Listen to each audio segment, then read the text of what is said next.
The earliest mirrors were curved pieces of highly polished metal, such as brass or bronze. They're even mentioned in the Bible. Then in the 14th century, the Venetians invented very crude glass mirrors that reflected off a metallic backing. They later perfected this technique using an amalgam of tin and mercury. Eventually, the secret of mirror making spread to other cities. By 1835, a German chemist developed the silver-backed mirror that we know today. A mirror starts out as clear glass.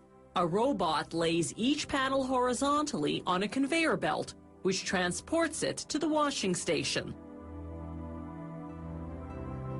There, sprayers blast the glass with water and cerium oxide, a powder derived from a type of earth. Rotating brushes scrub and polish both the top and bottom surfaces, removing oils and other contaminants. This washing process takes about a minute per panel. Next, sprayers rinse the glass with piping hot demineralized water. Demineralized because the minerals in plain tap water would damage the metals they apply next. The first metal is liquefied tin, which goes on what will be the back of the mirror. It allows the second metal, silver, to adhere because silver won't stick directly to glass. The silver is also in liquid form, mixed with a chemical activator. Within seconds of interacting with the tin, it hardens, and as it does, you begin to see a reflection. It's this silver backing that transforms clear glass into a mirror. Sprayers rinse off the excess silver, which gets recycled back into the system. The factory will seal this silver backing with 2 coats of paint.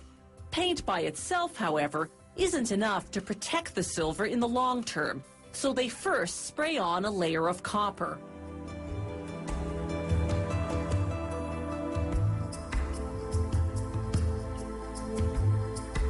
Sprayers rinse off the excess copper, then the panel passes through a dryer at 71 degrees Celsius.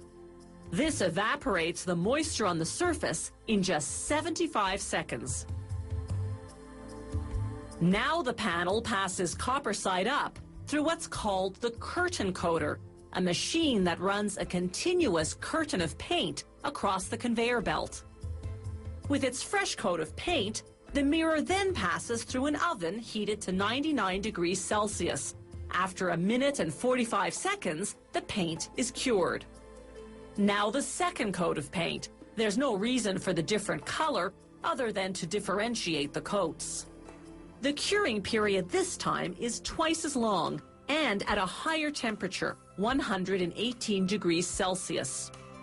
After an acid wash to remove any metal residues, they stand the panel upright to inspect it.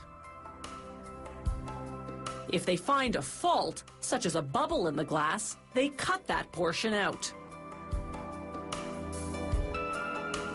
The factory now cuts these large panels into whatever size and shape the customer has ordered, using a special mirror cutting machine that's precision guided by computer software.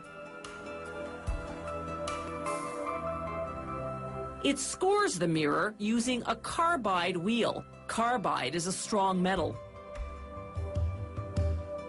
To make round mirrors, the machine first scores the panel into squares. Then in each square, it scores a circle. Using special tools, workers separate the squares, then the circles.